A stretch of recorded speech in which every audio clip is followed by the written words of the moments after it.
পরম ব্রহ্ম বাবা লোকনাথ ব্রহ্মচারী যখন দেহে অবস্থান করছিলেন, সেই সময় তিনি তার ভক্ত শিষ্যদের নানা রকম বাধা বিপত্তি, দুঃখ, দুর্দশা, এছাড়াও নানা ধরনের দুরারোগ্য ব্যাধি থেকে অলৌকিকভাবে রক্ষা করে চলেছিলেন, যা এখনো তিনি তার আদি দৈবিক মূর্তিতে অবস্থান করে এখনো পর্যন্ত বর্তমানে তার ভক্ত শিষ্যদের রক্ষা করে চলেছে।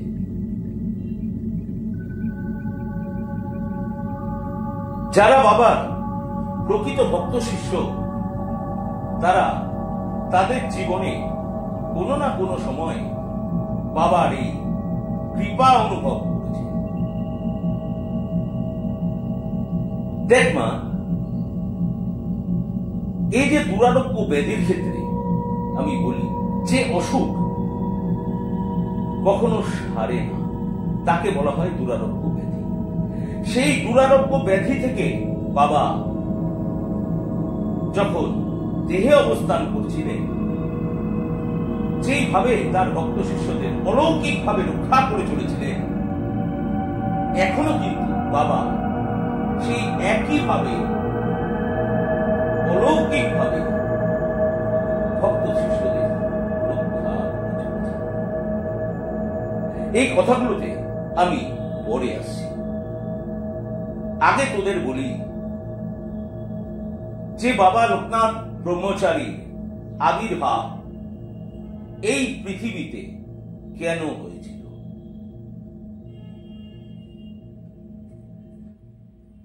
দেখ মা, আমরা সাধারণ সংসারী মানুষ। এই সংসার জীবনে চলার পথে বহু অন্যায়, অবিচার, ভুল ত্রুটি, জ্ঞানত বা অজ্ঞানত মানুষের দ্বারা হয়ে যায় বা মানুষ করে ফেলে। তাই এই সাধারণ সংসারী মানুষরা যাতে তাদের জীবনে সমস্ত রকম ভুল ত্রুটি শুধরে নিয়ে মন থেকে সমস্ত রকম কুসংস্কার, অজ্ঞানতা, অন্ধবিশ্বাসের অন্ধকার থেকে মনকে মুক্ত করে নিয়ে প্রকৃত আধ্যাত্মিকতার আলোতে নিজেদের আলোকিত করে মানুষ যাতে নিজেই নিজের জীবনকে আনন্দময় করে নিতে পারে। এছাড়াও গৃহী সাধারণ সংসারী মানুষ যারা, তারা সংসার জীবনে কিভাবে চললে সংসার করেও আধ্যাত্মিক জগতে উচ্চ মার্গে প্রতিষ্ঠিত নিজেকে করতে পারবে, মানে আধ্যাত্মিক জগতের উচ্চ মার্গে কিভাবে নিজেকে প্রতিষ্ঠিত করতে পারবে সংসার করে, এটা বুঝতে হবে। সংসার করে কিভাবে চলবে সেই রাস্তা দেখানোর জন্যই এই বিশ্ব ব্রহ্মাণ্ডের শক্তি বাবা লোকনাথ রূপে এই পৃথিবীতে আবির্ভূত হয়েছে।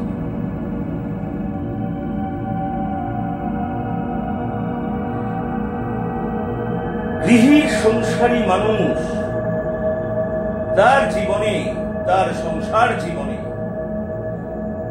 কিভাবে চললে সে সংসার করেও সাধন জগতের উচ্চ মার্গে অধিষ্ঠান করতে পারবে, সেই রাস্তা দেখানোর জন্যই স্বয়ং ঈশ্বর পরম ব্রহ্ম বাবা লোকনাথ রূপে এই ধরাধামে আবির্ভূত হয়েছিলেন। যাই হোক, এই অলৌকিক ঘটনাগুলোতে আমি পরে আসছি। বাবা বলেছেন, রণে বনে জলে জঙ্গলে যখনই যেখানেই বিপদে পড়বি আমায় স্মরণ করিস, আমি রক্ষা করব। দেখ মা, আমরা সাধারণ মানুষ। বাবার এই অভয়বাণী শোনার পর আমরা এটা ভেবে নিতে পারি, তুই না ভাবতে পারিস, আমি তো ভাবতে পারি যে এবার আমি যা ইচ্ছা তাই করতে পারি, যা খুশি তাই করতে পারি, মানুষের ক্ষতি করতে পারি, মানুষের ক্ষতির চিন্তা করতে পারি, মানুষের অমঙ্গল কামনা করতে পারি, পর নিন্দা করতে পারি, পর চর্চা করতে পারি, উশৃঙ্খল জীবনযাপন করতে পারি, যা ইচ্ছা তাই করার লাইসেন্স আমরা পেয়ে গেছি। কারণ বাবা তো বলেছেন, রণে বনে জলে জঙ্গলে যখনই বিপদে পড়বি, যেখানেই বিপদে পড়বি আমি রক্ষা করব।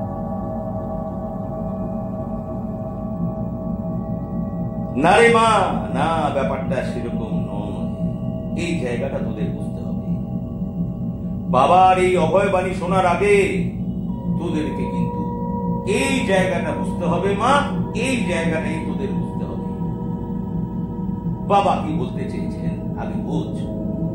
বাবা মানুষকে বলেছেন যে মানুষকে আগে মানুষের মতো মানুষ হতে হবে। অন্ধবিশ্বাস, অজ্ঞানতা, কুসংস্কার থেকে নিজের মনকে মুক্ত করে বাস্তববাদী হতে হবে। বাস্তবের মাটিতে সবকিছু বিচার করতে হবে। তাই তো বাবা একদিন তার এক শিষ্যকে বলেছিলেন যে মনে রাখবি, উশৃঙ্খলতাই দারিদ্রতার বাহন। কি বলেছিলেন? বলেছিলেন উশৃঙ্খলতাই দারিদ্রতার বাহন।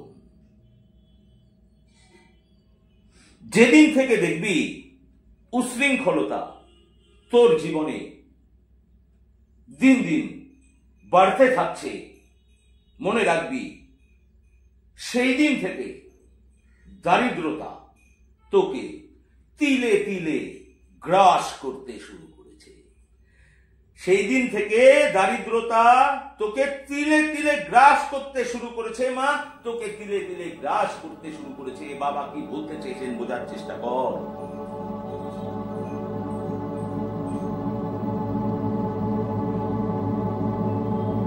বাবা মানুষকে এটা বোঝাতে চেয়েছেন যে মানুষকে তার নিজের আচরণ পরিবর্তন করতে হবে,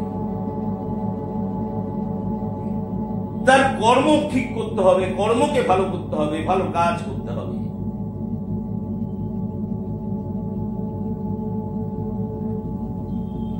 প্রকৃত আধ্যাত্মিকতার পথে চলতে হবে। তারপরেও যদি তোর সামনে কোনো বাধা বিপত্তি, বিপদ আপদ এসে উপস্থিত হয়, তুই যদি সেই সময় বাবার প্রকৃত ভক্ত শিষ্য হোস, আর সেই সময় যদি তুই নিজেকে বাবার পায়ের চরণে সমর্পণ করে দিতে পারিস, বাবার চরণে সমর্পণ করে দিতে পারিস, তখন তোর অজান্তে বাবা তোকে সেই সংকট থেকে, সেই মহা সংকট থেকে অলৌকিক ভাবে বিপদ মা, বিপদ।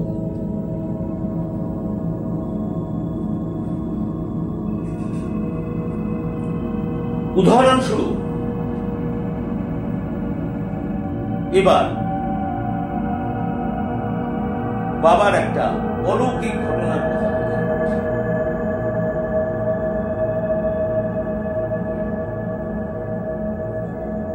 তাহলে ব্যাপারটা অনেকটা তোদের কাছে পরিষ্কার হবে।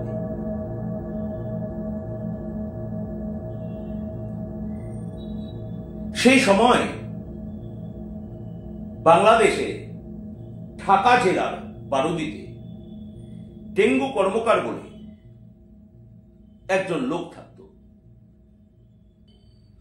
সেই ডেঙ্গু কর্মকার ছিল একজন সহজ সরল ভালো মানুষ। কোনো একটা ঘটনা চক্রে দুর্ভাগ্যক্রমে সেই ডেঙ্গু একবার একটা ফৌজদারি মামলায় অভিযুক্ত হয়।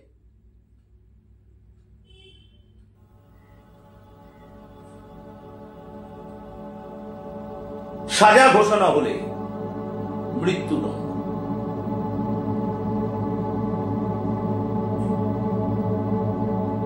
সেই সময় যেহেতু ডেঙ্গু খুব সহজ সরল মানুষ ছিল, সেই নির্দোষ ডেঙ্গুকে তখনকার কিছু মানুষজন এমন ভাবে ফাঁসিয়ে দিয়েছিল যে সাক্ষী প্রমাণ সবকিছু তার বিরুদ্ধে চলে গেছিল। সেই সময় মানুষজন ডেঙ্গুর যারা শুভাকাঙ্ক্ষী ছিল তারা কিন্তু ভাবছিল যে মনে হয় না ডেঙ্গুকে আর বাঁচানো যাবে, ডেঙ্গুকে আর বাঁচানো গেল না। আর কিছুদিনের মধ্যেই সাজা ঘোষণা হবে। সেই সময় ডেঙ্গু কর্মকার বড় বড় লয়ার, ব্যারিস্টার, এছাড়াও সেই সময়কার বড় বড় প্রভাবশালী মানুষদের সাথে যোগাযোগ করে, কিন্তু কেউ তাকে কোনো আশার বাণী শোনাতে পারেনি। আশার বাণী শোনাতে পারেনি কেউ, তাকে কোনো আশার বাণী শোনাতে পারেনি। উল্টে কি করেছে জানিস? সেই সময় ডেঙ্গু কর্মকারকে সবাই তার অসহায়তার সুযোগ নিয়েছে। সেই সময় ডেঙ্গুর সবাই অসহায়তার সুযোগ নিয়েছে। একান্তই নিরুপায় হয়ে ডেঙ্গু তখন বাবার চরণে গিয়ে বাবা তখন সদ্য হিমালয়ের শিকড় থেকে নিম্নভূমিতে অবতরণ করেছেন।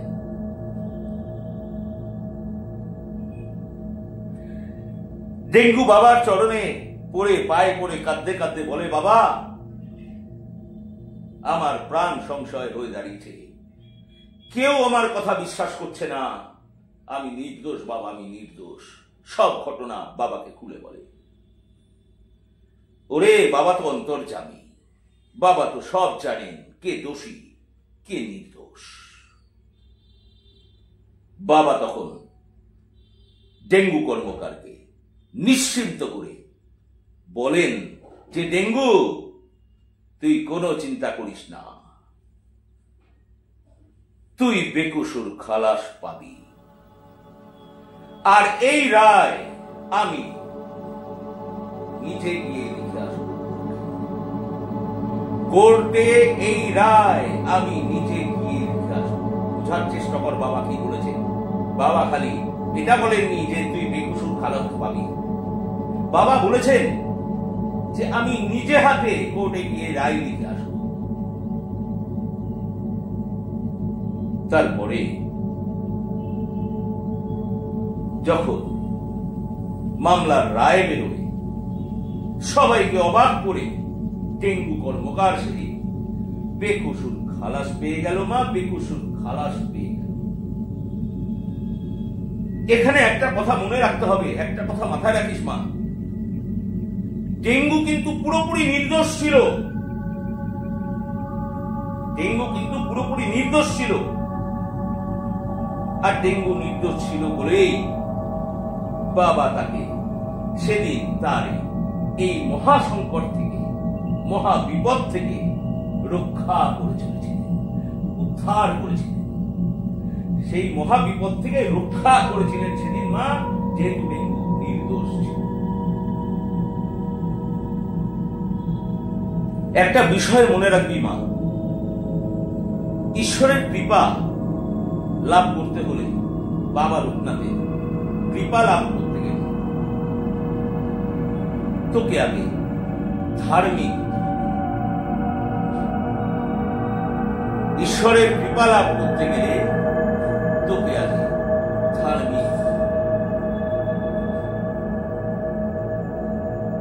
ধর্ম বলতে বাবা মানুষকে কিন্তু এটা বোঝাতে চাননি যে তুই হিন্দু, মুসলমান, খ্রিস্টান, বৌদ্ধ, এছাড়া না বিভিন্ন নানা রকম যেসব ধর্ম আছে, সেই যে কোনো একটা ধর্ম গ্রহণ করে সেই ধর্মের রীতি নীতি, নিয়ম কানুন, আচার অনুষ্ঠান পালন করে ধার্মিক হও। বাবা কিন্তু সেই ধার্মিক হওয়ার কথা বলেননি। এই জায়গাটা ভালো করে বোঝ। বাবা বলেছেন মনুষ্য ধর্ম পালন করে মানুষের মতো মানুষ হয়ে উঠতে হবে। মা, মানুষের মতো মানুষ হয়ে উঠতে হবে।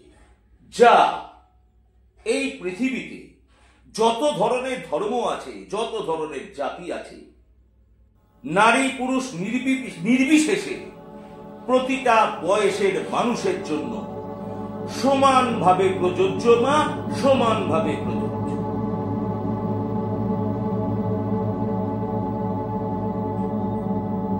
তাই তো মা বাবা শিষ্যদেরকে বলতেন যে মনে রাখবি,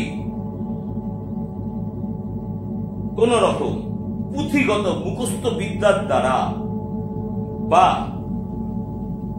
কোন রকম আচার অনুষ্ঠান, নিয়ম কানুন, আড়ম্বরের মাধ্যমে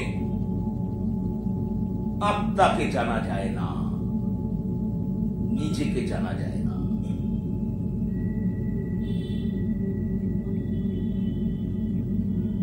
একমাত্র যোগের মাধ্যমে আত্মাকে জানা সম্ভব, নিজেকে জানা সম্ভব।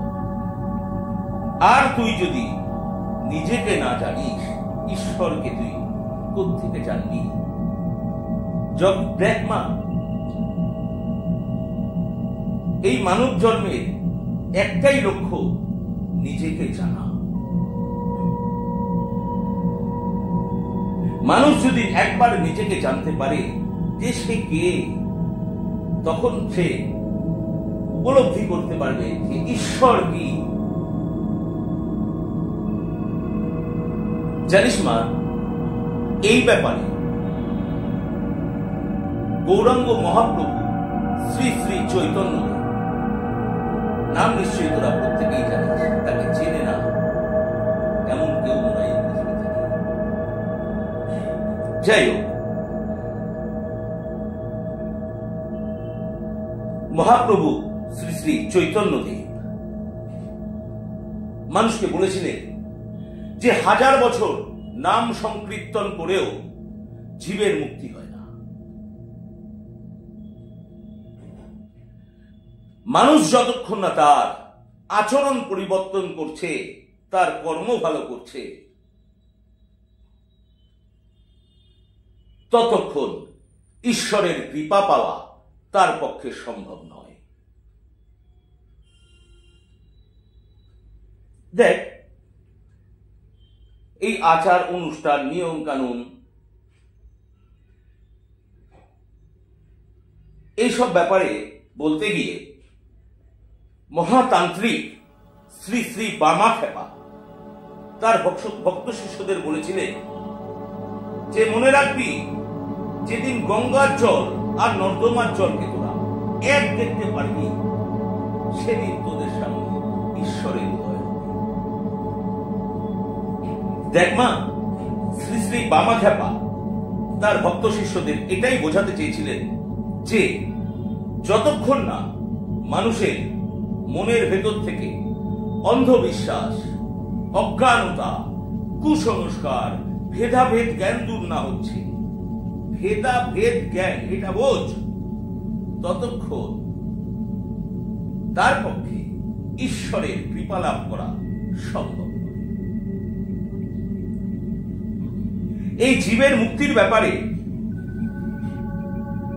ঠাকুর শ্রী শ্রী রামকৃষ্ণ পরমহংসদেব মাঝে মাঝেই বলতেন, মুক্তি হবে কবে, আমি যাব যবে। মুক্তি হবে কবে না আমি যাব যবে। এই আমি বলতে ঠাকুর কি বোঝাতে চেয়েছিলেন জানিস? এই আমি বলতে ঠাকুর শ্রী শ্রী রামকৃষ্ণ পরমহংসদেব বোঝাতে চেয়েছিলেন মানুষের অহংকার। এই অহংকার মানুষকে ত্যাগ করতে হবে। যতক্ষণ না সে অহংকার ত্যাগ করতে পারবে, সে কখনোই নিজেকে জানতে পারবে না। মা কখনোই নিজেকে জানবে। এছাড়াও এই অন্ধবিশ্বাস, কুসংস্কার এসব নিয়ে মা আনন্দময়ী মাকে, আনন্দময়ী নাম তোরা সবাই শুনেছিস তো, মা আনন্দময়ীকে একবার তার নয়, আমি তার শিষ্য বলবো না, এক বিদেশি সাংবাদিক জিজ্ঞেস করেছিল যে মা আপনার ধর্ম কি, মা আপনি কোন ধর্মের মানুষ? মা তার উত্তরে বলেছিলেন যে পৃথিবীতে যত ধর্ম দেখছিস এই সবই ধর্মই আমার ধর্ম। বাবারে, তোর আমাকে যে ধর্মের মানুষ বলে মনে হয় সেই ধর্মটাই তুই আমার সাথে লাগিয়ে দিতে পারিস। এই পৃথিবীর সকল ধর্মই আমারই ধর্ম। দেখ মা, এখানে একটা জিনিস তুই লক্ষ্য করলে দেখতে পাবি, এই যুগে যুগে এই ধরাধামে, এই পৃথিবীতে যত মহাপুরুষ, যোগী, সাধক, ঋষি, মুনি যারা এসেছেন, তাদের প্রত্যেকের দৃষ্টিভঙ্গি সেই একটা জায়গায় এসে মিলিত হয়েছে। এক একজন এক এক ভাবে হয়তো কথাগুলো মানুষজনকে বুঝিয়ে গেছে, কিন্তু প্রত্যেকেই একটাই কথা মানুষকে বোঝাতে চেয়েছেন যে যতক্ষণ না অজ্ঞানতা, অন্ধবিশ্বাস, কুসংস্কারের মনকে, কুসংস্কার থেকে মনকে মুক্ত করে প্রকৃত আধ্যাত্মিকতার আলোতে আলোকিত না করা যাচ্ছে, ততক্ষণ পর্যন্ত ঈশ্বর লাভ তো দূরস্থ, ঈশ্বরের সামান্যতম কৃপাটুকু পাওয়া সম্ভব না। মা, কৃপাটুকু পাওয়া সম্ভব না। একটা জিনিস মনে রাখবি মা, প্রতিটা মানুষ, এই সমাজে প্রতিটি স্তরের প্রতিটা মানুষ তার নিজ নিজ কর্মফল ভোগ করে চলেছে, ভালো অথবা মন্দ। প্রতিটা মানুষ তার নিজ নিজ কর্মফল ভোগ করে চলেছে। যে মানুষ যে পরিস্থিতির উপর দিয়ে চলছে বর্তমানে, সেটা তারই সৃষ্টি কর্মফল ছাড়া আর কিছুই নয়। দেখ মা, আধ্যাত্মিক জগতে একটা কথা প্রচলিত আছে যে মানুষ নিজেই তার দুঃখ কষ্টের কারণ। মানুষের যত দুঃখ কষ্টের কারণ সে নিজে ছাড়া আর কেউ নয়। আধ্যাত্মিক জগতে যারা রয়েছে, যারা আধ্যাত্মিক মানুষ, তারা প্রত্যেকেই এই প্রবাদ বাক্যটি সম্বন্ধে অবগত। তারা প্রত্যেকেই এই প্রবাদটি সম্বন্ধে অবগত। দেখ মা, মানুষ ভাবতে পারে যে সবই পূর্ব জন্মের কর্মফল, কিন্তু ব্যাপারটা তা নয় রে মা, ব্যাপারটা তা নয়। পূর্ব জন্মের কর্মফল অবশ্যই আছে, পূর্ব জন্মের কর্মফল অবশ্যই আছে। সেটার একটা লিমিটেশন আছে, মানুষ ভুগতে থাকে সারা জীবন আনলিমিটেড তার এই জন্মের কর্মফল। মা, এই জন্মের কর্মফল তাই তো মা আমি তোদের বলি যে মারে কোনো দিকে না তাকিয়ে নিজের কাজটা করে যা। কখনো কাউ ক্ষতি করা তো দূরের কথা, ক্ষতির চিন্তা করিস না মা, ক্ষতির চিন্তা করিস না। কেননা তুই যা করবি সেই ফলই তোকে ভোগ করতে হবে বা সেই ফলই তোকে ভোগ করতে হবে। যদি কখনো কার ক্ষতি করা তো দূরের কথা, তুই ক্ষতির চিন্তাও করিস, তার তুই কোনো ক্ষতি অথবা অমঙ্গল করতে পারবি না মা। তার কোনো ক্ষতি তো, তার কোনো অমঙ্গল তুই করতে পারবি না, কেননা তার কর্মফল সে ভোগ করবে। আর এই যে তুই যা যা ক্ষতি তার সম্বন্ধে চিন্তা করেছিস, মনে রাখবি সেই ক্ষতিগুলো বিভিন্ন সময়ে বিভিন্ন ভাবে তোর জীবনেই ঘটতে থাকবে মা, তোর জীবনেই ঘটতে থাকবে। এর নামই কর্মফল। তুই যা কর্ম করবি সেই ফল তোকে পেতেই হবে মা, ভালো কখনো। তাই আমি বলি কখনো কখনো কাউকে কোনোদিন হিংসা করিস না মা, কখনো হিংসা করিস না, কখনো পরনিন্দা পরচর্চা করিস না মা। এসব না করে নিজের কাজে মন দে। তুই যদি কাউকে হিংসা করিস, তুই হিংসা করে তার কোনো ক্ষতি করতে পারবি না। সেই হিংসার আগুনে তুই নিজে পড়ে রোজ জ্বলতে থাকবি, রোজ করতে থাকবি। নিজের জীবনকে তুই নিজে নরক বানিয়ে সেই নরকে পচে মরতে হবে তোকে মা, সেই নরকে পচে মরতে হবে। মনে রাখবি মা, ঈশ্বর প্রতিটা মানুষকে কিছু না কিছু কাজের দায়িত্ব দিয়েই পাঠিয়েছে। যেমন তুই আমার সামনে যেহেতু বসে আছিস, আমি তোর উদাহরণ দিচ্ছি। তুই একজন ডাক্তার, তোকে লোকনাথ বাবা পাঠিয়েছেন অসুস্থ মানুষকে সুস্থ করার জন্য। মনে রাখবি তোর কাজটা তোকে কিন্তু করতে হবে। সারাদিন ঠাকুর ঘরে বাবার সামনে বসে তোর কোনো লাভ নেই মা, কোনো লাভ নেই। বাবা আছেন তোর অন্তরে, বাবা তোর এখানে আছেন, এখানে মা এখানে আছে। বাবাকে অন্তরে স্মরণ রেখে, সর্বদা বাবাকে অন্তরে স্মরণ রেখে, বাবা তোকে যে কাজটা করতে পাঠিয়েছেন অসুস্থ মানুষকে সুস্থ করে তোলা, সেই কাজটা দিনের পর দিন মন দিয়ে করে যা মা, মন দিয়ে করে যা। তোর কাজে যেন কোনো ফাঁকিবাজি না থাকে মা, তোর কাজে যেন কোনো গাফিলতি না থাকে।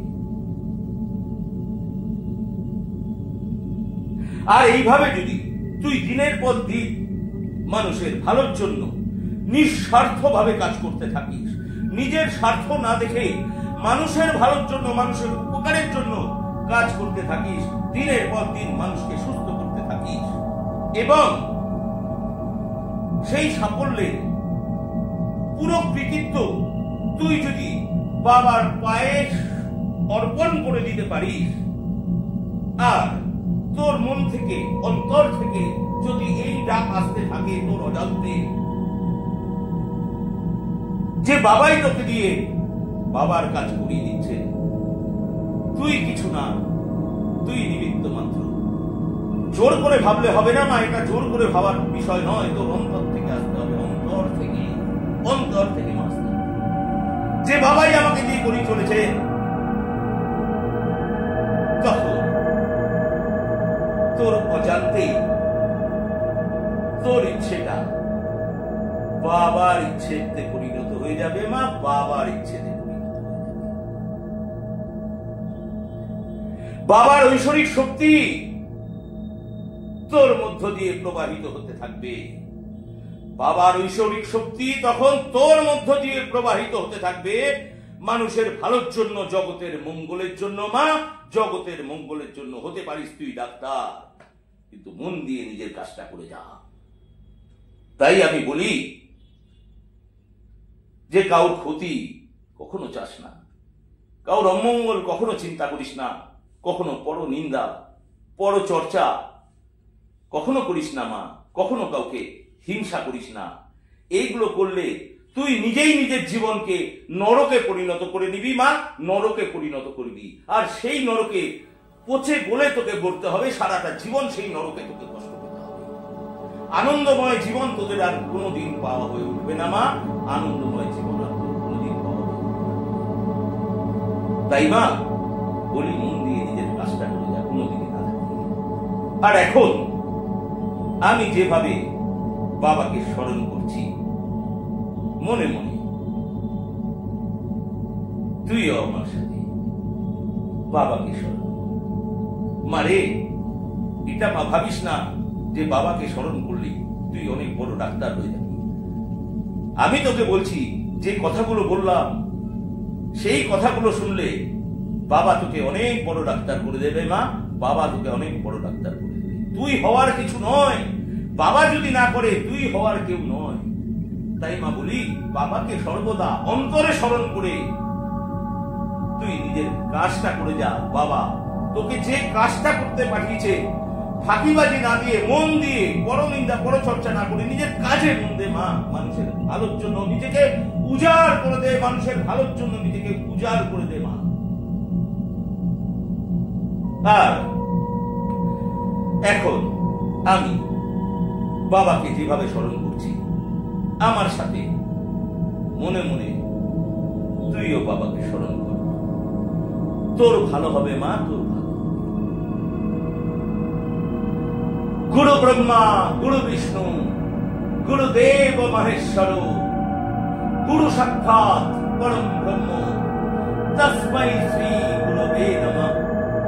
अखंड मंडलाकारं व्यक्तं जनो चराचरं तत्पदं दर्शितं चेनो तस्मै श्री गुरवे नमः। वक्रतुंडो महाकायो कोटि सूर्य समप्रभ अभिघ्न कुरु मे देवो सर्वकार्येषु सर्वदा। ओम श्री गुरवे लोकनाथाय नमः। ओम श्री गुरवे लोकनाथाय नमः। ओम श्री गुरवे लोकनाथाय नमः। ओम नमो भगवते बाबा लोकनाथाय नमः।